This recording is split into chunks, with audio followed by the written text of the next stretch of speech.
да ве ставам во режисерска улога. Да бидете режисер на филм, окей? Кажете ми како би требало да започне филмот.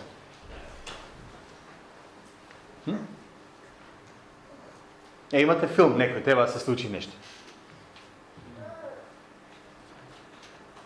Веќе направен филм? Не, треба да направите филм. Викате, јас сум режисерот. Јас треба да режирам се како ќе. Како би почнале вие филм за да ви биде интересен на луѓето? Загадка, нешто. Загадка, некој заговор, нешто чудно, така ли? После што треба да се случи во средина? Расказ, некој се случува, некој работи, некој некого утепува на некој му прави проблем, нели, сна и свекрви, золви, 300 чуда, ако гледате турски серии, што не гледам, верувајте ми, ама значи сите тие работи таму се случуваат и после на крајот што се случува на филмот обично? Треба да има хепи енд, нели? Музика во позадина убава, не знам си таму. Некој си залез на сонце, романтика, свашта. Што и да е, главно нешто интересно мора да биде. Сега, ако го земете Неемија да го правите филм, 13 глави. Почнува на тој начин. Неемија е во царскиот двор, пехарник на царот. Пехарник значи дека му дава, нели, пробува се пред овој да касне, значи ако сака да губија царот, прво Неемија гине. Мислам, убава работа, ама опасна работа. Му дале таму на човекот. И од тука, значи, тргнува целата работа. Му дава дозвола да оди да го гради храмот. Човекот се покажува верен, го изградува храмот, доаѓаат во една ситуација, ги градат зидините на Иерусалим, луѓето излегуваат и се случува нешто таму во Неемија 12 глава, израелците излегуваат надвор, ако ја читате, Неемија им дава на сите, вие ќе пеете тоа, вие ќе пеете тоа, вие ќе свири тоа, вие ќе свирите така и онака, излегуваат, одат под зидот, го слават Господа, се радуваат и јас да сум режисер ќе завршам тука. Толку. Завршуваме на висока нота. Народот слави. 13 глава што ја читавме пред малку не е славење. 13 глава всушност зборува за маки, проблеми, тешкоти и до последното стихче. Искрено, нити книга сакаш да напишеш така, нити роман да напишеш така, нити па филм да гледаш така. Таман се израдувал и добрите победиле, лошите изгубиле и на крајот гледаш дека нешто патрнало наопак. И викаш, леле, мајко, што ме снајде мене? Што се случува тука? Што се случи всушност таму? Една работа што мора да разбереме е дека Неемија не е книга која Бог ја ставил во Библијата за да ни даде бизнис принципи на работа или принципи на менеджмент. Многу често Неемија го користат. Еквип, ако сте ја поминале програмата, многу други програми, многу други книги, дури и на неверници луѓе, кога зборуваат за бизнес, за начин на работа, како да се организира работа, ќе речат глеј Неемија во Библијата како работа. Ќе го вратат. И тоа е супер. И најчесто Неемија, една фраза се поврзува со него, таа е да станеме и да градиме. Нели сите, ајде да станеме и да градиме. И тоа е Неемија. И на сите гледате како човекот е мотиватор и така натаму и така натаму. Ама тука има проблеми. И овде, во 13 стих, во 13 глава, ние имаме доста детали за тие проблеми и всушност крајот треба да ни објасни на нас што ни кажува тоа за целата книга Неемија. Всушност, што се случуваше низ цело тоа време за да дојдеме до овој момент кај што се наоѓаме сега и на крајот на криштата, она што јас сакам секој пат да го направам, што ни кажува тоа за нас денес. Нели не е само што било во тоа време таму и на крајот е како тоа воопшто нас може или не може да ја приближи до Исус. Бидејќи знаете, се што е напишено во Библијата, вака или онака на крајот не води до Исус. Ние живееме во новозаветно време. Ако живееме во новозаветно време, тоа значи дека викаме ајде да видиме што новиот завет зборува за нас. Ако го гледаме новиот завет, гледаме Христос. Не можеме да избегаме од него, а да зборуваме за нов завет. Но за тоа ќе видиме малку понатаму. Значи ние не знаеме колку време помина од изградбата на зидот до овој момент кога Неемија пак се враќа назад. Она што го знаеме е дека Неемија заминува во еден период, се враќа назад кај Артаксеркс, тука вика 32 година било, значи Неемија поминал во Иерусалим околу 12 години. И од тука, после 12 години работа, градба, изградба, водаче, раководител и така натаму, иако не е формално гувернер овде, на почетокот. Формално е само водач. Тука е Ездра свештеникот и тој помага и така натаму. Се враќа човекот пак назад кај царот. Продолжува да работи кај царот и по некое време, може да биле 2, 3, 4 години, не знаеме точно колку беа, ама се враќа веќе назад. Тука се враќа назад во Иерусалим и кога се враќа назад во Иерусалим веќе изгледа, барем така викаат ако читате малку историја, се враќа формално како владетел, како гувернер, како управител. Не е многу важно за нашата случка тука, ама доаѓа како таков и наоѓа проблеми. И наоѓа многу сериозни проблеми, од кои првиот проблем е легализмот. И сакам да ги поминеме и ќе ми извините што ќе користам некои лични примери од мое време и од мој живот за овие работи. Легализам вика вака, таму на почетокот првите неколку стиха, први, втори, трети. Тој ден читаа од книгата на Мојсей гласно пред народот и најдоа напишано вака. Амонеци и Моавец не смеат да влегуваат во Божјето општество дури довека, зашто тие не ги пресретнаа синовите на Израел со лепи вода, а го најме против нив Валаам за да ги проколи. Но Бог нашија претвори клетвата во благослов и кога го слушнаа тој закон, тие го одделија од Израел се она што беше од друго племе. Тука. И ова всушност се враќање назад на еден стих од Стариот Завет, во Второ Законие 23:3-5 таму, кај што вика Амонеци и Моавец не смеат да влезат во присуството Господово. Вика тука во заедницата Господова, а нивните потомци да не се примаат. Зошто? Заради тоа што го повика вели Валаам. Не ви го читам текстот, може да го прочитате самите. Што е поентата тука? Ај сакам да ви објаснам што всушност тука се случува. Кога Израел излезе од Египет, тргна кон ветената земја. Со некои народи едноставно ги прегазува. За некои народи се бореа, има војни, ќе војува, ќе чека, ќе победува, ќе губеа, па ќе продолжа. Кога дојдеа кај Моавците и Амонците, им рекол: луѓе, дозволете ни да поминеме само. Ако јадеме храна, ќе ви платиме. Ако ви пиеме вода, ќе ви платиме. Со други зборови, пуштате не да поминеме, ќе си платиме за сет трошок, за сет зијан, за се што ќе направиме ние, нашите стада, дајте да поминеме. Овие рекла: не може. Не може. Не ве пуштаме. Како резултат на тоа, Израел мораше да врти, да кружи и си направија плюс други проблеми. Ама, затоа почнаа да имаат некои си малку кошкање, почнаа да имаат проблеми и Моавците решаваат да ги решат израелците на еден многу убав начин. Го повикуваат еден квази пророк, или пророк, како сакате кажете го, Валаам, кој го викаат и му велат: ти си, тоа може да читате во Стариот Завет, на место, вика: ти си, вика, пророк на живиот Бог, на Јахве дури го нарекуваат. Дојди, вика, да го проколнеш Израел. Ти си Божи пророк, дојди проколни го Божиот народ. Мислам, логиката им беше интересна на Моавците, ама изгледа и овој пророков не беше баш со сите, и му викаат: окей, дојде човекот со нив, отиде и Господ го спречи. Нели се сеќавате преку магарето и така натака, да не навлегуваме во целата приказна, ама Господ кога го спречи, тој ги благослови, всушност израелците. Наместо да ги проколне, тој ги благослови, ама пусто не му се остава парите. И сакаше да најде начин да ги земе сепак парите од моавските цареви, дека е направил нешто. И тогаш им даде многу интересен план. Читате во Библијата, таму ќе видите што е запишано. Валаам им вика вака: слушајте ве другари, вие да ги победите, нема да ги победите.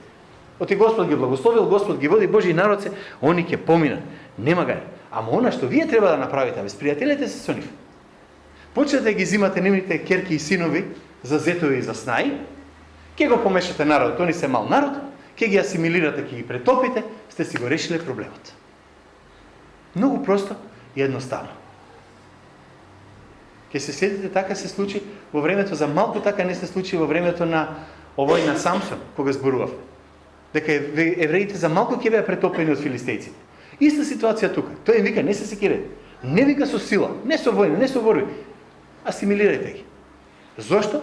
Затоа што истото тоа му се случи, ќе се сетите, подоцна на Соломон.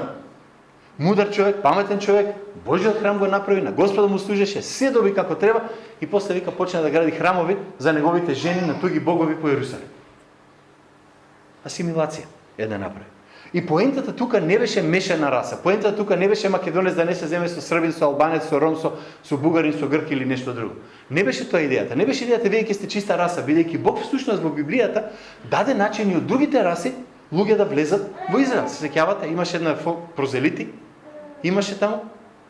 Памтите за тоа? Можеше човек од страна да дојде во Израел и да стане израелец, да се обреже и да стане дел од Израелот, иако не се родил како евреј. Значи не беше поентата не, ќе бидете совршено чисти, нема се мешате, кој се смеша со друг, бркајте го да не влезе ни во црква, ни во храм во тоа време. Ајде, да нема ништо со вас заедничко. Не беше тоа поента. Поента беше: не дозволувај да се помешаш со некој што ќе ти го уништи сведоштвото и твоето служење на Господ. Поентата беше: немој свесно да одиш. Ние имавме тука во оваа црква девојка која дојде кај мене, вика: брате, моли се за мене, вика: јас се мажам за муслиман. Ај кажете ми вие мене која е таа логика? Ајде размислете малку. Јас знам одам во фамилија кај што нема христијанство, кај што нема ништо, молете се за мене да ми биде арка. Тоа беше проблемот. Точно тој беше проблемот за кој овде им беше забрането. Инаку ќе се сетите, имаше една жена по име Рута. Од кое племе беше? Сеќавате? Од Моав. Рута е баба на Христос. Се сеќавате? Не беше значи поентата, вие ова ќе го земете како закон митски и персиски. Во овој случај овде, Бог им кажа на израелците, како го викаат, Неемија, вели, отстранете ги моавците и амонците затоа што тој забележа некои проблеми точно заради тие народ во тоа време. А они викаат ги избркаа сите што не беа од тој народ. Зошто? Што викаат поголем католик од папата, посвети од Господ. Ние решивме да правиме нешто многу поголемо, нешто повеќе. Овде. Значи, не беше кажано тоа што го прават. Не беше кажано тоа што они го направи. Они отида чекор подалеку. Сакаш да бидеме, леле, Господ бара од нас светост, ние ќе бидеме посвети отколку тој што го бара. Тој вика немојте се моавци и амонци. Демек поентата е да немојте за да бидете, како се вика, немојте за да не се опоганите, да не ме повлечат во грев. Они викаат се ќе тргнеме на страна. Кај ви таа идеја? Така пише, не пише така. Наравоучение за нас денеска, секој што ќе ви каже вака вели Господ, отворете ја Библијата. И прочитате 10 стиха над, 10 стиха под барем. Отколку земи го едно стихче, вака пише тука. Оти на едно место во Библијата вика, оди и ти прави така. Зашто? Како Соломон да земам 300 жени и 700 швалерки? Како Јуде што се обеси? Што точно треба да направам на тој начин? Гледате контекст. И од тука ќе извадиме и ќе знаеме се што и како се случува. Значи, ова нешто што се случи тука, патеме нешто што се случува секој пати кога ќе се случи пробудување или кога ќе се направи некаква реформа или реформација. Не зборам реформација во стилот на Мартин Лутер што ја направи. Ама ќе направите реформа во една црква, ново раководство, нови старешини, нови луѓе и одеднаш во еден момент се оке и во одеднаш се менуваат некои работи. Зошто? Оти некој ќе рече, јас треба да додадам на оно што било решено, да додадам уште нешто. Јас сакам уште ова и ова и ова да се направи, ова и она да се направи и ќе почнеме така, почнуваме да бегаме реално од фокусот што ни бил даден. Неемија направи реформација. Каква реформација? Она што Никола пред малку спомна. Го изгради храмот, го изгради ѕидот, го врати народот кај Господа, па го врати во својата земја да каже веќе сте народ, ево тука во својата земја живеете. И мораше да се случи нешто вакво. Во секоја реформација, во секое пробудување ќе најдете луѓе што ќе сакаат да кажат сега, ако сакаме стварно да бидеме верни, честни и поштени, мора да го направиме и ова и ова. Кога ние растевме во 80-те години, кога се појави тоа едно пробудување во Македонија, од кое патем многу голем број од водачите денеска, се резултат на тоа пробудување во цела Македонија, не помина многу време кога почна да зборува дали смее фармерки да се носат во црква, колку да е долга или кратка сукњата, каква боја да носиш што или како, дали смееш или не смееш да се шминкаш и така натака. Милион работи кои нема врска со христијанството, милион работи кои нема врска со верата, ама беа додадени оти така треба. А зошто така треба? Па бидејќи ние сме светите, нели ние се обративме, ние сме обратените, само мора да продолжиме. Оваа реформација ќе ја поминеме не само до Господа, туку и од него малку подалеку. Вие сите што го поминавме тој период 80-90 години, ќе се сетите на тоа време. Имаме ситуација, ми текна сега на една американка која беше кај нас во една куќна група, кај што сестра од црква погледна и рече: "Ај мори вештарко избриши оваа шминка од лице." И тоа се случи. Да. Зошто? Па затоа што тоа не е свето. Кај знаеме кај не е свето? Па така ние пропишавме. Овде кај Неемија се случи точно тоа. Зошто го зборувам? Да не ни се случува нас, да не бараме нешто што Господ не го бара. Некој пат. Ако Господ не го бара, ако Господ не изрече, ако немаме начин, ако нема правило или принцип по кој може да работи, дајте ние да не се ставаме Господ заборал ние да би го додадеме тоа правило. Маската е од државата. Не од Господа, не е легализам. Маската рекла ја носи на државата. Ако ви кажам каква маска да носите во црква, тогаш е легализам. Само со таква или онаква боја ти таа е света, другото не може. Така веќе имаме проблем. Пак ќе кажам, забраната беше да не се мешаат, да нема такво, и што се случи пробудување, луѓето секој се обидуваат да станат посвети отколку самиот Господ. Наместо да се фрлиме на Божја милост, наместо да кажеме: Господи, ти си ме спасил, ти си дал пробудување, ти си ни дал една промена, една реформација на подобро во црква, во заедништво, во заедница, помогни ни како понатаму, ние викаме, чекај сега ние тоа сето да го средиме и да го скоцкаме и да го направиме на ваков или онаков начин, да додадеме плюс уште нешто. Патем во Израел тоа се случи. Имаше немој да вршиш работа во денот саботен, и Господ знаеше дека од чист разум ќе мора да си го нахраниш животното, од чист разум ако животното ти падне во дупка треба да го извадиш, ама фарисеите седна и си направи уште 39 други категории на работа, што се смее, што не се смее, строго само за работа на саботен ден. Се ги наредија тие 39 категории, река, вака се спасува човек се. Ако ова го правите, ќе биде, ама Господ не барал така, не е важно, ние бараме. Ние сме посвети. Значи, овој легализам беше опасна работа, многу што се случи. Зошто го кажувам ова пак уште еднаш? Кога тогаш, кога ќе се случи пробудување, кога ќе се случи реформација и кај нас во цркви било каде, ќе се појави следното легализам ако не внимаваме. Второто што се случи, уште една поинаква работа, имаше една победа на непотизмот. Знаете ли што е тоа непотизам? Го слушаме тој збор, ама дали знаете што значи? Не знаете. Јас барав друг македонски збор, ама нема. Непотизам доаѓа од непотис, од внук на латински. Поентата е оваа, непотизмот представува фаворизирање роднини пријатели при доделување на функции и почести, без при тоа да се води сметка за стручноста или во христијанството и за духовноста. Како беше она? Бујко владика, внукот поп, барем поп, ако не архиепископ. Значи, тука имаме веќе проблем. Неемија направи промена, убава промена. Неемија го врати храмот и одеднаш почна да се јавуваат некои проблеми. Овде од 4 до 9 стих. Пред тоа свештеникот Елијашив поставен на одделите при домот на нашиот Бог, близок родбина на Товија, памтете го близок родбина, ќе видите зошто после, одреди за него една голема соба во која пред тоа става левен принос. Значи жито што се носело во храмот, темјени садови, 10 од жито, вино и масло определени со закон. Со законот Божи за левитите, певците и вратарите и приносите за свештениците. И кога се случуваше сето тоа, јас не бев во Ерусалим, вика, зашто во текот на 32 година на царот Вавилонски Артаксеркс бев кај царот и по известно време пак се измолив, однев да се вратам во Ерусалим и тогаш дознав за злото што го беше направил Елијашив, определувајќи го за Товија соба во дворот на Божиот дом. Тука го ставила. И вика, ми стана многу непријатно.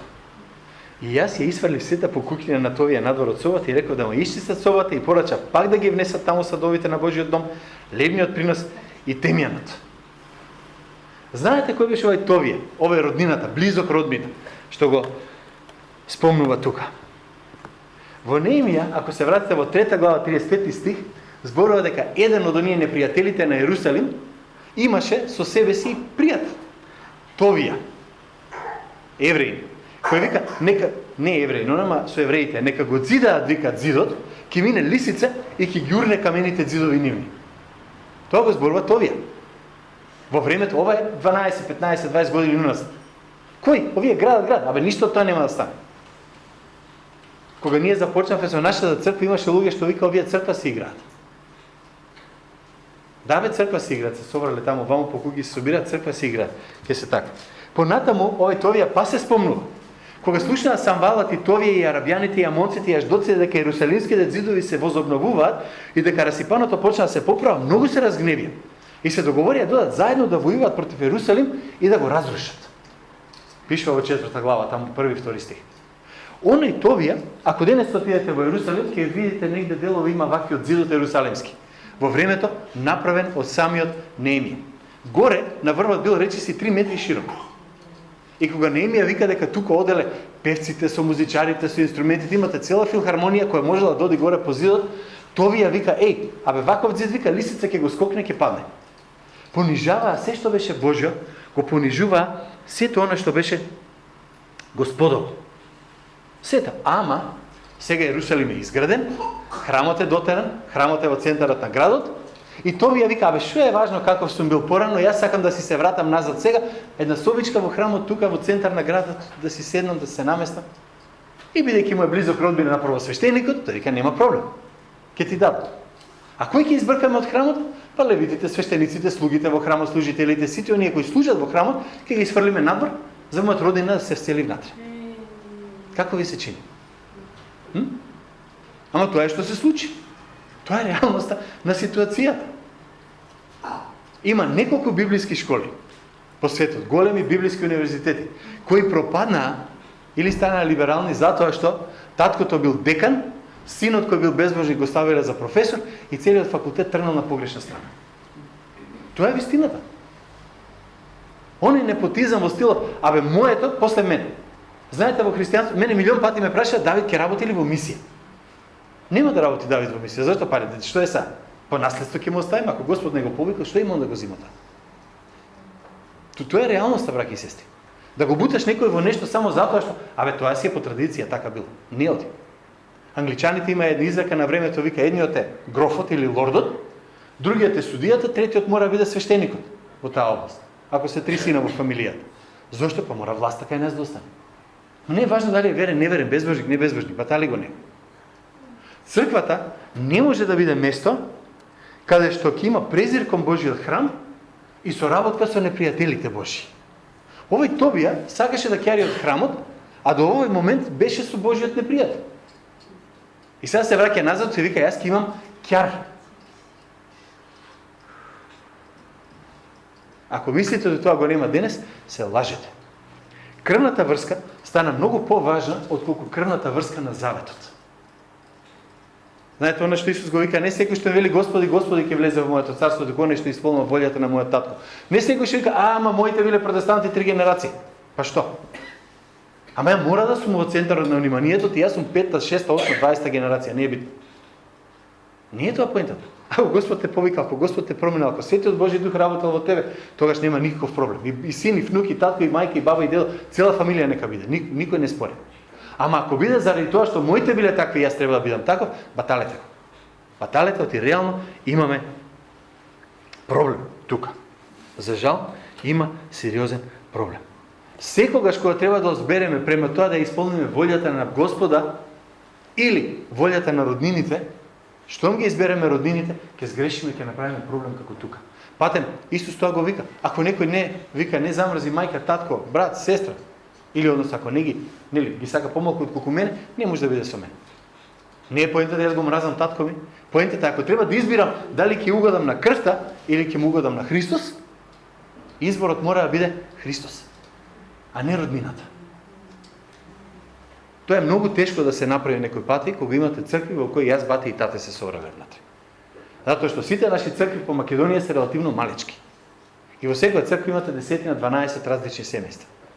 За жал. И тука се појавуваат такви проблеми, ама ако знаеме за нив, ќе пазиме. Нешто друго што се случи таму исто така, што беше многу опасно, беше занемарување на заветот во однос на храмот. И вели дознав уште дека левитите не им биле давани делови. Пасторот не го поддржува. Левитите и певците што ја вршат службата своја, морале да се фатат со друга работа, затоа што во храмот не им даваат тоа што им следува. Нити ги поддржуваат финансиски, нити ништо. И вика што, се разбегале секој на нивата своја. И тука не им ја забележувате, не се љути против нив. Затоа што вика, а што да прават кутрите? Треба да живеат нешто, треба семејство да го одгледа, мора да си најде работа. Тоа не е проблемот. Каде е проблемот? Проблемот е во тоа што луѓето сакаат да даваат, немаше кај да дадат. Луѓето сакаат да ги остават десетоците, ама храмот беше полнот и некој си се вселил внатре, си се наместил и си живее во просториите во кои треба да се собере се оно што им припаѓа на левитите и на свештениците. Си го приватизирал храмот. Првосвештеникот тука. Јас ги искара, вика, за тоа началниците и реков, зошто е запустен Божјиот дом? Јас ги собрав, вика, и ги поставив по местите нивни. И сите јудејци одново почнаа, вика, да пренесуваат десеток од жито, вино и масло во одделите. Знаете што е ова? Ова кажува дека ние што стоиме тука и зборуваме, мора да зборуваме пред нашата публика и да кажеме дел од вашето христијанство е вера, е жртвувањето десеток. Барем десеток. А вика во Новиот Завет не пише колку, не пише. Не го укина десетокот. Рече, дај колку можеш. И во крајна линија, ако ние сите што доаѓаме на ова место или која црква веќе одите или која е ваша матична црква, сеедно, ако ние не ја издржаваме црквата, тогаш не треба ни да доаѓаме во неја. Моје уверување. Зошто? Затоа што од кај ќе се издржува храмот Божи ако не од Божите луѓе? Па од некои Божи луѓе од Германија, од Америка, од Шванија, Швајцарија, Италија, малку утре. Од луѓето кои се во Божиот дом. Тој што седи тука, тој што се грее тука, тој што се лади тука, тој што слуша тука, тој што пее, тој што заедничи, тој и ќе даде. Ако не дава, крши Божја заповед. Точка. Тоа е реалност на ситуацијата. И затоа е срамно што во Македонија имаме христијанство од првиот век на нашата вера, значи од апостол Павле наомо се фалиме, а ретко која црква во Македонија може да издржава пастор самата од себе. Тоа е жив срам за сите нас. Тоа е Неемија. Времето на Неемија. А вика луѓето сакаат да даваат на некој место, овде конкретно, а немаше кај да го дадат. Затоа Неемија збеснува и ги чисти. И вика им дадов тогаш, ги поставив како настојници Шелемија, книжникот Сада и Федај од левитите, а кај нив и Ханан, синот Закуров, син Матаниев, зашто се смета за верни луѓе. Ако човек не е верен да изброи 100 денари, 101 денари, да знае како се потрошени, тој па сигурно е помалку верен за се друго. Библијата вика малку верен, на многу ќе те постави. Вика тие беа верни и нив им беше наложено тоа што ќе го добијат да го раздадат на браќата своји. Така пишува тука во текстот. Па зошто е обновувањето на заветот толку многу поврзан со храмот? Реално, ако помислите, ќе си рече, добро, обновување на заветот со Бог, зар не беше полесно да каже, држи ги 10 заповеди, Господа, нели, не лажи, не кради, не посакувај туѓe, не врши прелива, нели, родителите и така натаму и така натаму. Зошто се фати Неемија за храмот? И одговорот е многу едноставен. Затоа што односот помеѓу нас и Бог е многу поважен отколку нашиот меѓусебен однос. Ако ние не го љубиме Господа со сето срце, душа, разум, се што имаме, ние нема да го љубиме ближниот како сами себе. Не можеме. Затоа што ако јас не искусам Божјата љубов, ако не можам мојата љубов кон него да биде колку што може да биде човечки, и ако не го вратам тоа од него, како попрема луѓето ќе се поставам? Сигурно нема да се поставам така како што треба. Неемија не се враќаше назад на тоа дека гревот не е важен. Неемија викаше, ако сакаме да го решиме проблемот на гревот во Израел, ќе го решиме од тоа што ќе го обновиме храмот и се што се случува во него. Понекогаш духовната ситуација на некоја црква ќе ја видите од состојбата на зградата. Ќе речете како тоа е така. Ако луѓето се грижат за храмот во кој одат, ако луѓето даваат за храмот во кој одат, нема да го расипуваат. Ако некој друг им плаќа, баш им е гај. Ако знаете дека се она што се случува тука е платено од нас, ако знаете како ние не дадеме пари оваа лето ќе изгориме од еркондишнот ни е втора година изгорен, нема да се играме со него да го расипеме по втор пат. Ако не ги дадеме парите за климатизерот, ќе седиме во Жешко, па ќе видиме кои се јунаците. Тоа е реалност. Тоа е. Мојот однос према храмот, према стварите што се тука во храмот, према тоа како се однесувам према гитарата, према клупата, према вратата, према се. И тоа е дел од оно. Дали давам почит или не давам почит? Ево, тоа беше оно што овде се случува. Бидејќи срцевината на гревот е фактот дека гревот е против Господ. Гревот не е само против мене и против тебе. Гревот е прво против Господ. Прочитав еден пример, сакам да ви го чисто да се сетите. Замислете се дека сте направиле нешто во животот што било глупост. Океј? Сте направиле нешто глупо. Подседете се, размислете, не мора да ми кажете. И тоа глупо нешто вклучува луѓе околу вас. Направиле некоја глупост и сите виделе дека сте направиле глупост. Океј, до тука ме следите. Замислете сега дека се будиш на среднок и ти текнува што си направил. Ти? Од кој те фаќа срам? Од луѓето? Викаш, леле како се засрамив пред оние луѓе таму. Интересно е тоа во човекот. Не вика, леле како се засрамив пред Господ. Зошто? Затоа што викаме, па гревот е, па не знам, јас грешив на вас. Не, јас грешив прво на Господ, после на вас. И затоа Неемија вика, храмот ќе биде центар. Се што треба према храмот да направите, се што треба за него да ве потсети од тука почнува се. Од овде, не од зградата. Од поента дека тоа е местото за кое викаме дека седи, дека е Господ, дека е Божјото присуство, дека е всушност тука. И затоа тој вика добар однос со Бог и после тоа тука натаму. Значи, храмот го воспоставија зошто? Затоа што без храмот не може да принесуваат жртви. Еден од најголемите проблеми на евреите до ден денеска е дека на Јом Кипур, на денот на откупувањето, тие немаат каде да принесат жртва паленица. Тоа е голем проблем во јудаизмот до ден денеска. Нема храм. Нема храм. Затоа ако во тоа време се направи храмот, луѓето за прв пат викаат: најпосле сега можеме правилно да му пристапиме на Господ, да бараме да ни помири, да ни прости тука. И одеднаш луѓето пак се вратија назад. Го очистија храмот, ги поставија старешините, што ќе ни се они? И тргна проблемите и расправиите и маките. И затоа Неемија толку брзо реагира. Ама има едно друго прашање тука. Жртвувањето во тоа време беше показателот за што ние правиме и каков е нашиот однос со храмот и Господ. Денеска Новиот Завет вика: браќа, Римјаните 12 глава 1 и 2 стих, се сеќавате, браќа, во името на милоста Божја ве молам, што да ги дадете, што телата ваши во жртва жива, света и благоугодна на Бог. И тоа ќе биде вашата духовна служба. Сакаш да кажеш дека служиш духовно? Дај го своето тело како жртва жива. Со други зборови, престани со грешењето, врати се фокусот, врати го на Господа. Вашето тело, или не знаете, вика дека вашето тело е храм на Светиот Дух, така ли? И тука гледаме дека имаме валкање на заветната верност во однос на храмот. Во псалмите пишува на едно место: Давид, ако те заборавам тебе Ерусалиме, ако те заборавам тебе храмот, вика тамо десната рака да ми се суши. Ви текна на тој дол. За тоа беше битен тој завет. Ама едно прашање има друго тука. Што ни кажува тоа за длабочината на реформацијата и пробудувањето? Знаете, кога ќе се појави, кога ќе се случи пробудување во една црква, кога ќе се случи пробудување во едно општество, тука, обично, луѓето сакаат да му служат на Господ. Јас пак ја спомнам 80-те години. Луѓе се собираа по студентски станови, по студентски домови, намо на трето, на петто место, ќе се најдевме кој кај ќе биде, ќе разговараме, ќе пееме, ќе зборуваме за Бога, ќе зборуваме за верата, ќе зборуваме за ствари, ќе разменуваме искуства, ќе го разменуваме и нашето незнаење некој пати. Гледајќи од денешна перспектива, си викаш како се може такво нешто да кажам тогаш, например, или било што. Ама реалноста беше дека има нешто се движи, се пробуди. Црквата во која тогаш бевме преживеа пробудување, голем дел од црквите денеска што ги гледате, што постојат, беа резултат на тоа пробудување од тоа време. Тоа беа факти. И некои се прашуваат колкава е длабината. Колку долго тоа ќе трае? Кај нас во Македонија траеше 10 на 15 години. Од прилика, по моje гледање.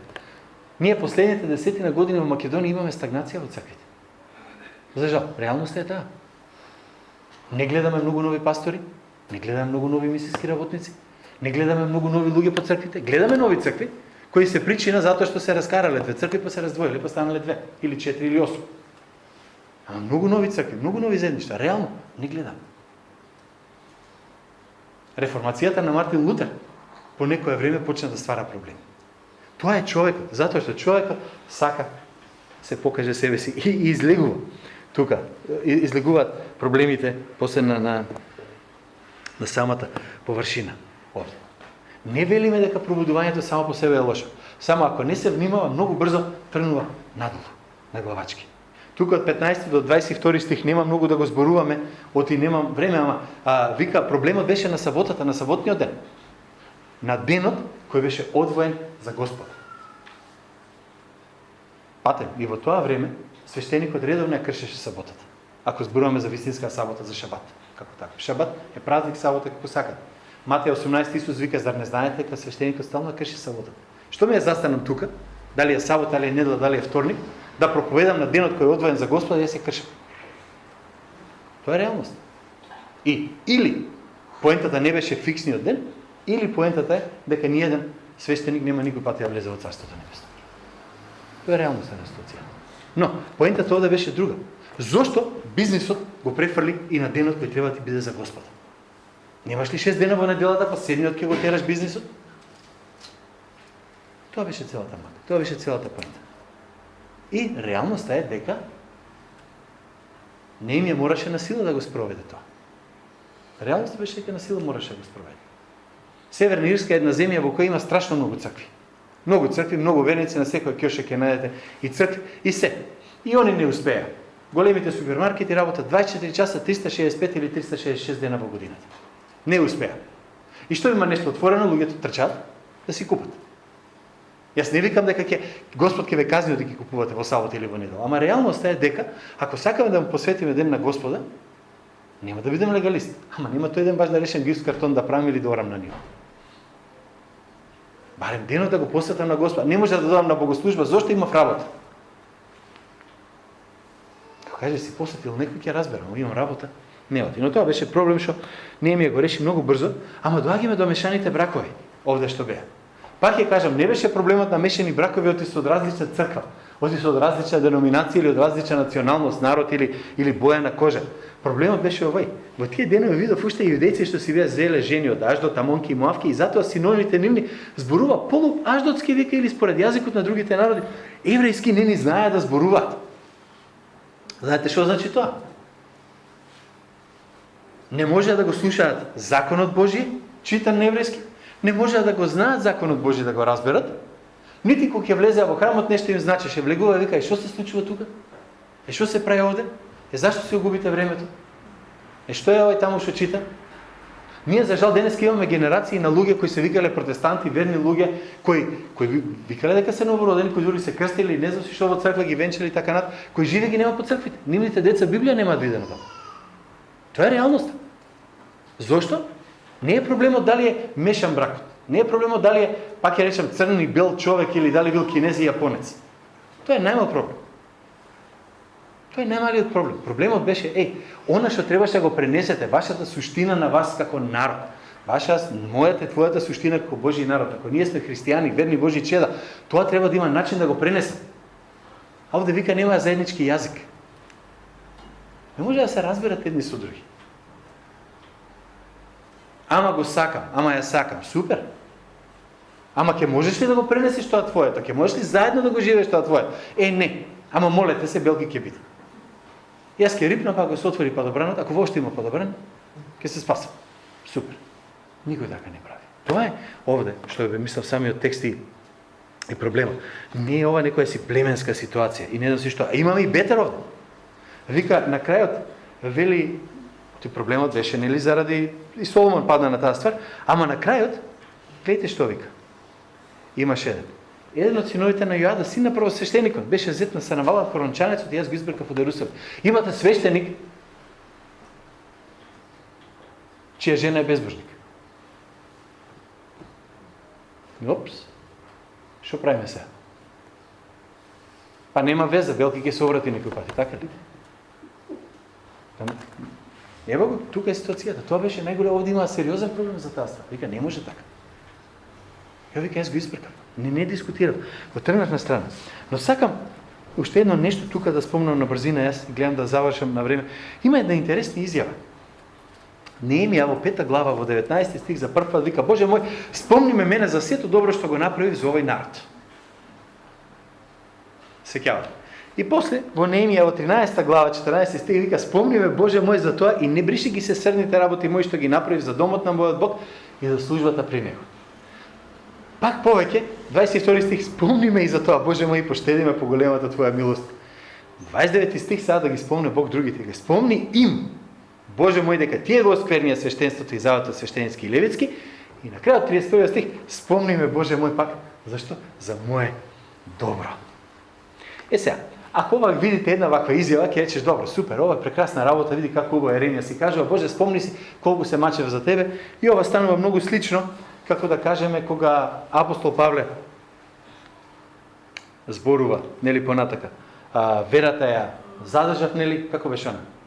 Ај подсетите. Трката ја завршив, верата ја запазив и сега пред мене е, нели, венецот на праведноста, таму како одеше тоа. Супер. Така личи барем на прв поглед. Ама, ако почнете да читате првата глава на Неемија, кога Неемија доаѓа и вика, Господи Боже небесен, Боже величествен, Боже страшен што го пазиш заветот и милоста на оние што те сакаат, нека ушите твои се приклонат кон твојот слуга и така натаму. Прочитете го. Една толкова молитва, еден толку искрен има однос со Господа. Леле Боже, ама те молам, ти биде тој помогни, направи и сите тие ствари. Сгрешивме. Те молам, прости ми, ти ни ветиот и ќе не вратиш назад и така натак и така натак. Има тука се. И одеднаш во 11 стих вика, ти се молам Господи, нека биде увато твое внимателно кон молитвата на твојот слуга и кон молитвата на твоите слуги кои сакаат да имаат страхопочит кон твоето име. И одеднаш сега на крајот, како, знаете, овој да завршува Неемија, вика, Господи, да ти кажам ја тебе, ја многу работа завршив за тебе. Немој да ме забореш, Боже, ама јас многу работа работев за тебе. И тоа го повтора 3-4 пати, ама Господи, да ти кажам колку работа на. Ги знаеш што ние таму? Тие лоша работа заврши. Сети се на мене, јас многу добро работев за тебе. Тоа е нешто во која може секоја реформација или реформа да заврши и може секој од нас да се најде во таа ситуација.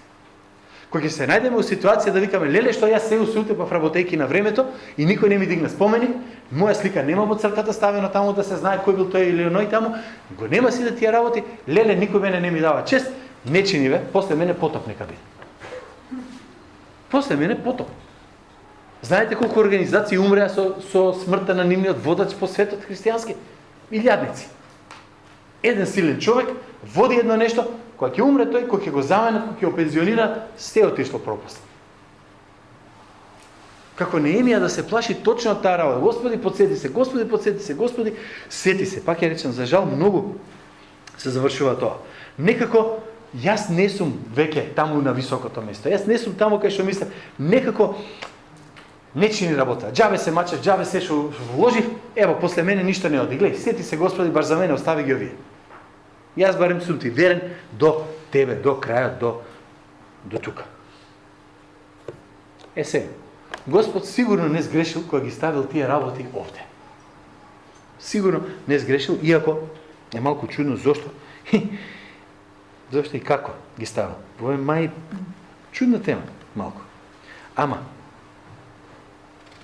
знаете, секој пат има луѓе кои Господ ќе ги користи во еден период на животот, кои Господ ќе ги користи можеби во вашиот, ги користил во мојот живот и по некое време ќе ги снема. Ќе ги снема, заради една или друга причина веќе не се помеѓу нас. Може да ќе отидат во друга црква, можеби ќе починат, можеби ќе заминат, можеби дури и ќе ги нема веќе во ниједна црква, нема до крај на живот да се појават. И тоа може да се случи. Ама, ако ние сме граделе за Господа, тогаш ќе оставаме се оно што сме го направиле на Господа. Дали ќе продолжи, дали ќе пропадне, што ќе се случи, се додека ние не сме виновници за пропаѓањето. Јас се сеќавам за нашиот прв директор со кој Сузана и јас служевме сам дохерти, тој се пензионираше 2 или 3 години откако ние влеговме во христијанска организација во која работиме 30 години. Кога се пензионира, знаете што кажа? Јас не одам на конференции на нашата организација, јас не проповедам на конференции на нашата организација, јас сакам да знам што се случува во бившата организација, ама јас со неја ќе немам веќе ништо. 5 години не се појави на ниедно наше собирање. Јас го гледав, ќе отидам кај него дома и ќе кажам како си сем. Неколку пати го. Зошто? Затоа што викаше, јас заврших, мојата работа заврши, друг треба да ја продолжи. Арно лошо, моето до тука заврши. Тешко си ни нас ако не знаеме кога да кажеме доста. Да подвлечеме линија да кажеме нека продолжи сега некој друг. Се едно е кој ќе биде. Затоа што реално никој од нас не се подмладува, не оди на поарно. Ама, во Неемија нема нешто такво. И сега луѓе знаат да се прашаат зошто вика, што е поентата на Неемија? Што е цела поента вика на оваа книга? Поентата е, не еден напишал вака, еден теолог вика, Неемија покажува дека во Стариот Завет на почетокот има греф, на средина има греф и на крајот има греф. Без, вика Исус, нема решение за грефот. И вистина е. Жртвите не го решаваа грефот. Ерусалим имаше многу битно место и во Неемија и во целиот Стар Завет. Интересно е како тоа за нас има денеска, да кажеме, таа историја. Мојсей го издаде народот и го однесе во ветената земја. Го однесе во ветената земја, таму почна проблемите. Исус Навин беше окей, судиите направија хаос, се сеќавате, во Израел беше лудница, вика немаше никој да врши, секој си правеше што му е кеф, отиде тој хаос понатаму се продолжи, после тоа дојда пророци, отидоа по затвори, одеа по беа робови таму на сите тие места. Израел беше уништен. Ерусалим беше во руини. Доаѓа Неемија, го обновува Ерусалим, го обновува храмот, супер викаат луѓето. Се продолжи натаму, пак имаше проблем. Знаете зошто имаше проблем? Оти храмот се обнови, има храм, има кај да жртвуват, има зидови, има град, вратен беше народот, нема цар од лозата на Давид. Ама за да има цар од лозата на Давид, да го ставија таму, требаше да се побунат против Персиското царство, што ќе ги изгмечеше. Нема шанси. И затоа си закјутеа. Понатаму, 2 века пред нашата ера имаше Јуда Чеканот. Не го знаете како таков, Јуда Макабејски. Имате во апокрифните книги, има 1, 2, 3 Макабејска таму. Имате книгите. Макабеј дига бунт Јуда против царството на Селевкидите, успева да победи 3,5 години, треба да воспостави монархија. Имаат храм, имаат град, имаат се, ама Како револуционер, тој се постави себе си на власт. Не постави човекот Давидовото племе. Пак се пропада. Единствениот цар кој можеше сето тоа да го реши, беше кој? Матеј, 1 глава, 1 стих. Книга за родословот на Исус Христос, син Давидов, и после вика син Аврамов, син Исаков и така натаму. Почнува од син Давидов, не случајно од изгрешил. Туку затоа што сака да каже, сега е тука Ерусалим. Сега е тука храмот во ликот на Исус Христос. Сега е тука за совршената жртва. Сега тука го имате јагнето, сега го имате царот кој ќе дојде и кој ќе биде вечен. Тоа му беше целата поента. И кога дојде, кога го даде тоа, кога го постави, знаете што се случи? И во таа реформација имаше нечистотија. Еден од 12 отиде да го, што да направи? Да го предаде. Петар и Павле имаа расправија понатак. Од 7 цркви во Откровението што читате, 5 од 7 Бог вика, внимавајте, ќе ви го земам светилникот. И таму има нечистотија. Што е поентата на сето тоа? Реформацијата ги реформира луѓето. Пробудувањето го пробудува човекот, го носи кај Христос, ама не го прави совршен. И кога тогаш проблемите помеѓу луѓето ќе се појават. Прашањето е како тоа ќе се реши. И затоа во Евреите 2, 2 глава, 1 до 3 стих вика, затоа треба да бидеме нарочно внимателни кон она што го чувме, за да не отпаднеме некако. Зашто ако реченото слово преку ангелите се покажа верно, и ако секој престапи, секоја непослушност прими праведна казна, како тогаш ќе се извлечеме ако занемариме толкава спасение? Ние го имаме целото слово, ние го имаме канонот на Новиот Завет, ништо повеќе, ништо помалку, и на Стариот Завет, на цела Библија. Знаете како завршува Откровение? Проклето оној што ќе додаде веќе нешто натака. Тоа сите оние лажни пророци натака ги изчистивме, веќе ги тргнем. Зошто? Затоа што пробудувањето запира многу брзо. Затоа го пишува Павле. И кога пробудувањето ќе заврши многу брзо, прашањето е што ќе правиме со него. Има еден старозаветен терк како и што да направиме, и сакам со него да завршим тука.